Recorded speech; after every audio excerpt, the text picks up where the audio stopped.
接下来请收看中嘉新闻。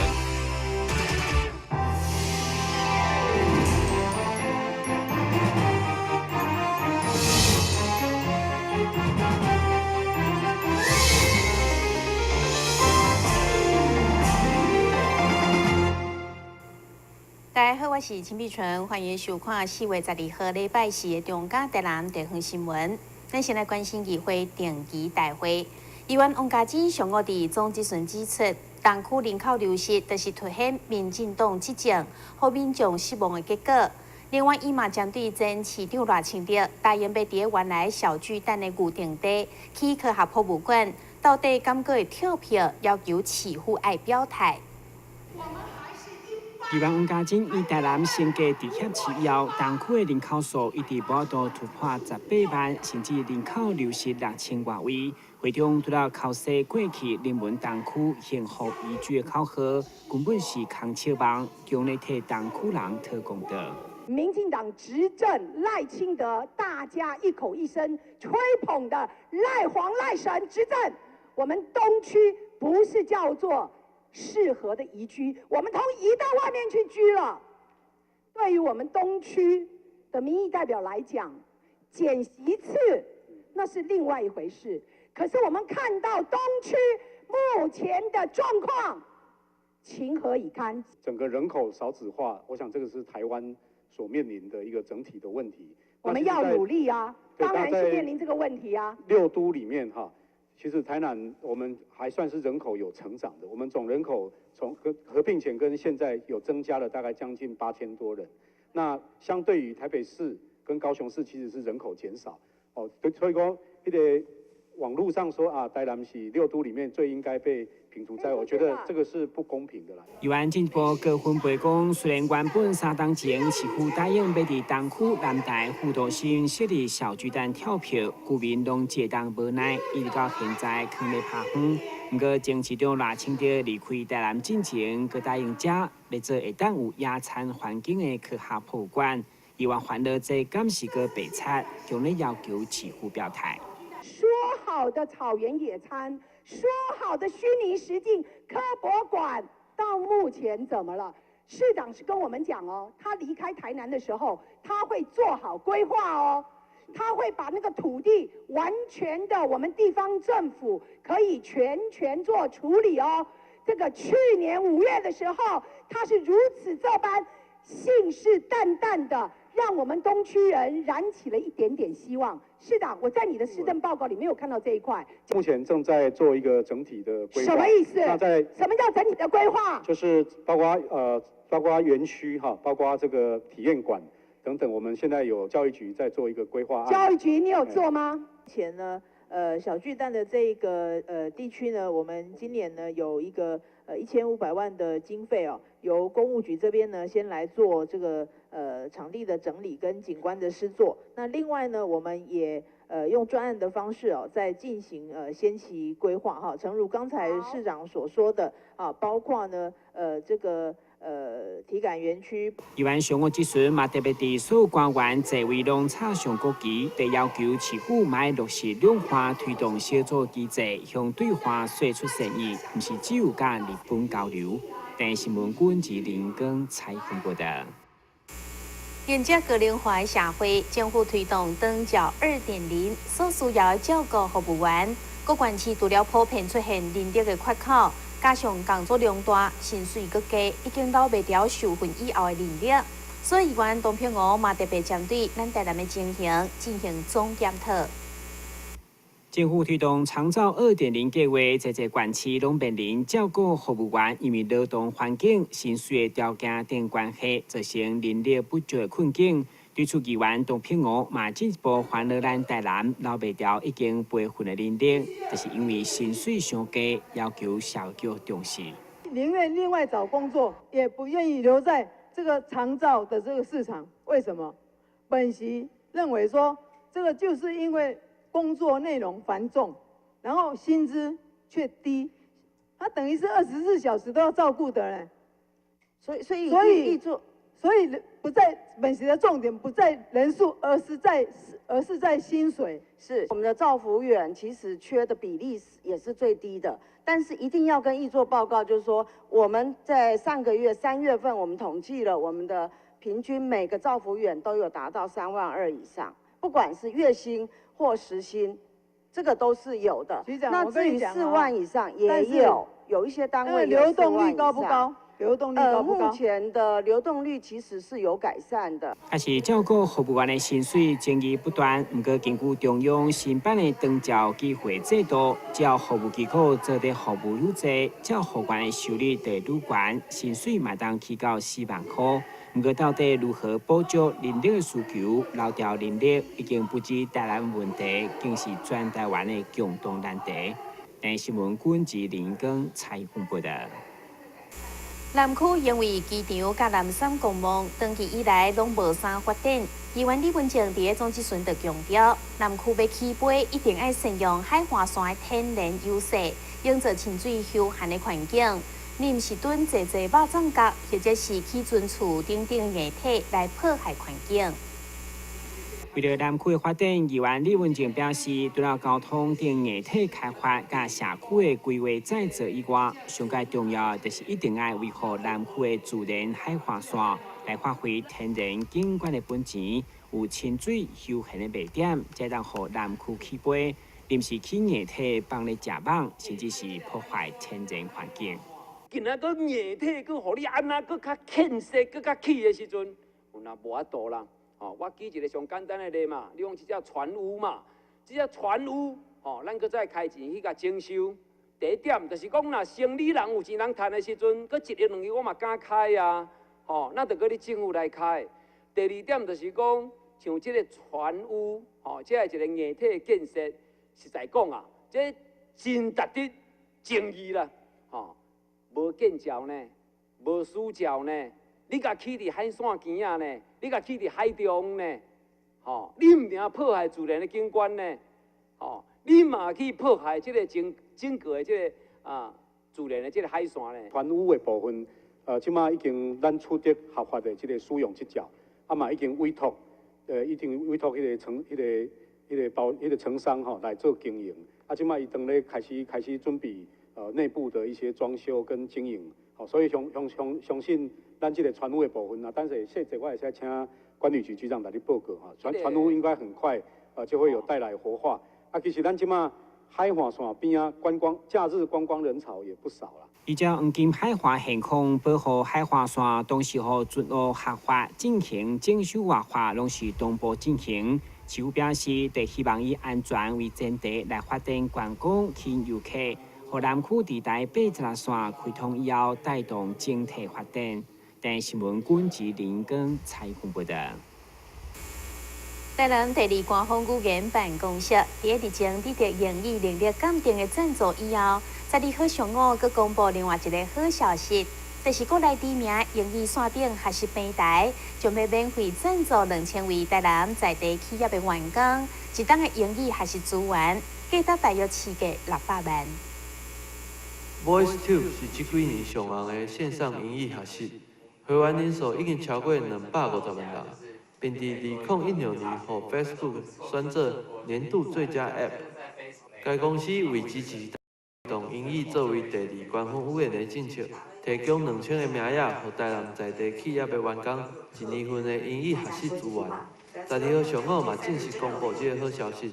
并由台南市这个难能可贵的一个机会哦，可以释放出一个奖励员工的诱因机制，然后来鼓励员工呢可以多多的运用，好好这个难能可贵的一个学习资源。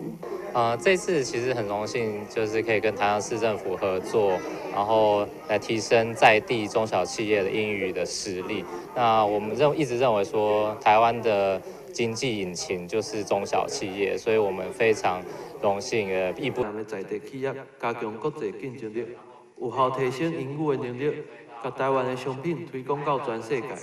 台南新闻郭博义采访报道。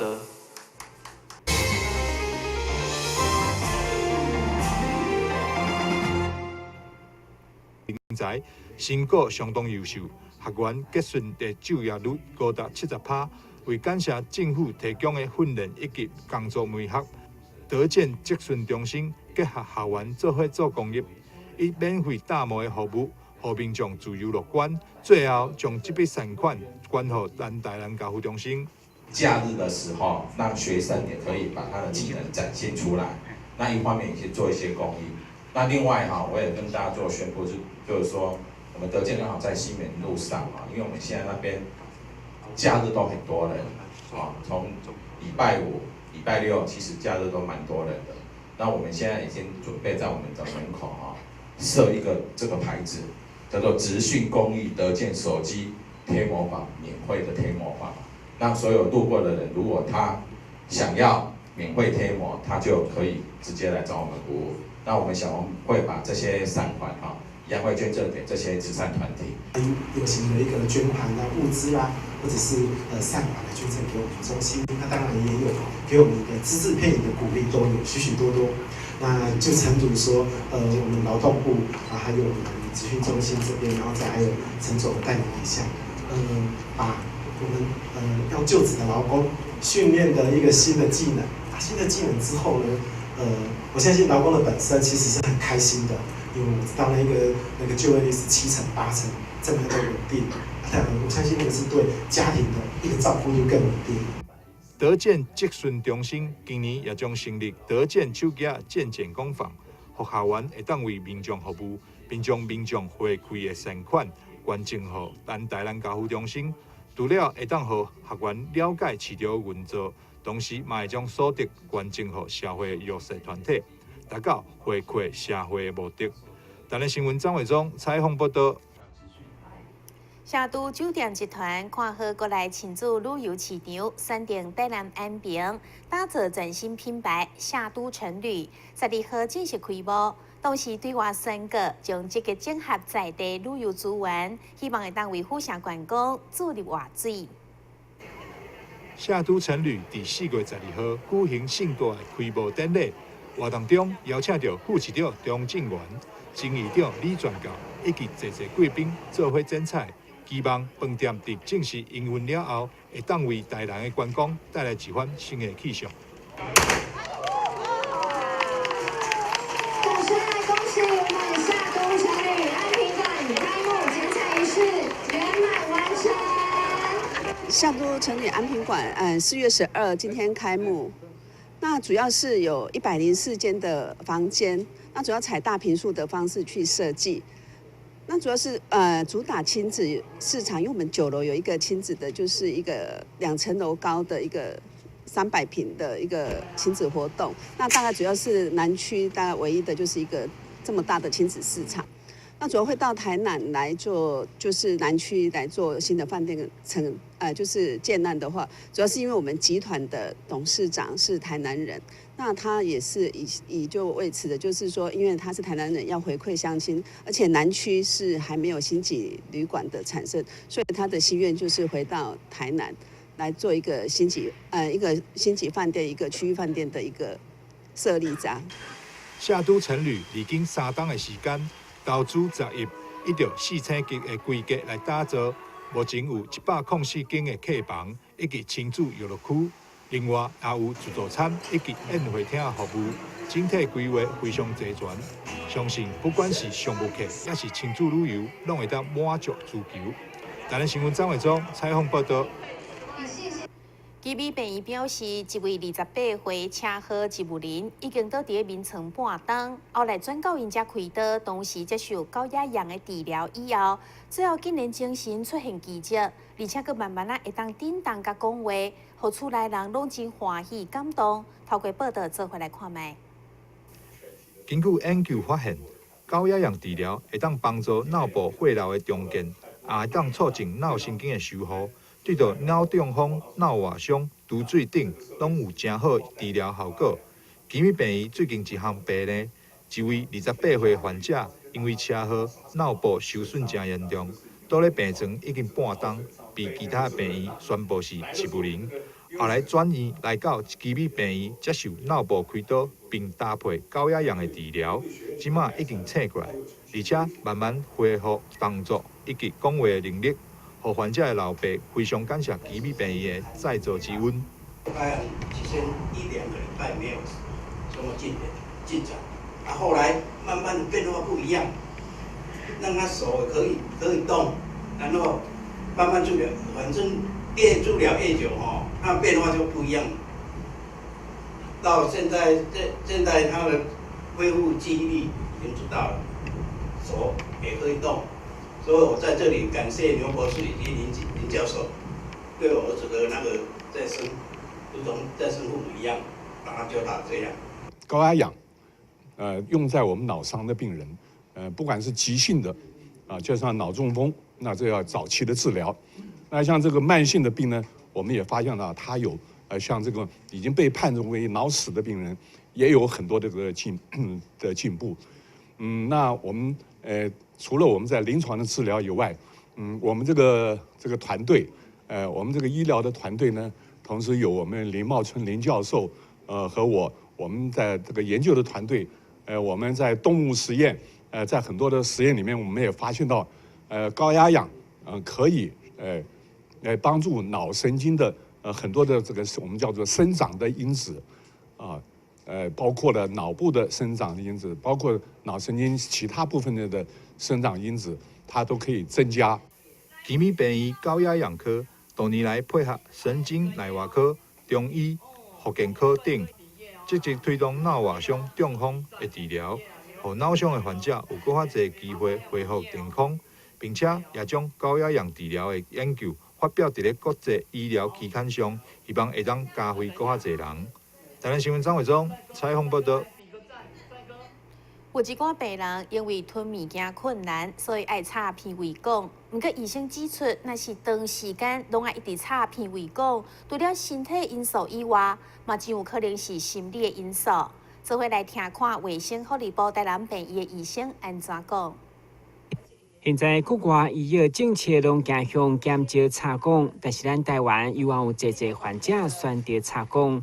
对此，台南病院医生林佩芬表示，为患者在复健吞食顶面会有心理上压力，造成一直无法度满足鼻胃管。压力可能来自家属、家兄等因素，所以医生呼吁家属在饲患者的同时，要互因坐起来，放慢速度，并且保持专心，帮助因建立信心。我们这个鼻胃管呢，它为什么吞咽障碍说跟心理很大的关系哈？因为其实是我们的心理是决定了我们的运动功能的哈。你今天心情好，你肌肉都感觉比较有力气哈。你今天心情好，都觉得比较想吃东西哈。那你为什么会插了鼻胃管？为什么会呛到？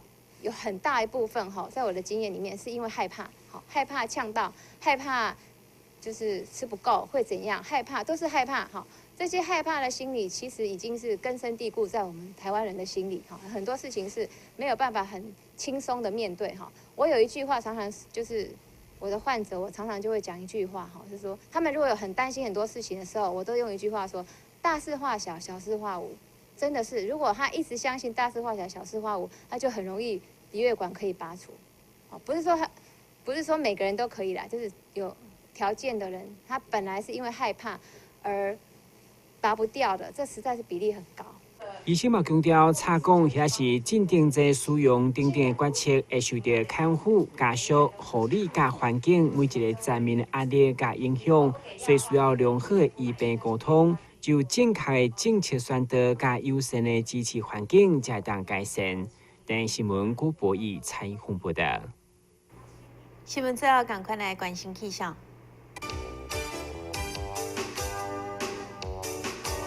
明仔载是好天有时在分的天气，温度25度到30度，落雨几率一成，海面平均风力5级到6级，上高阵风是8级。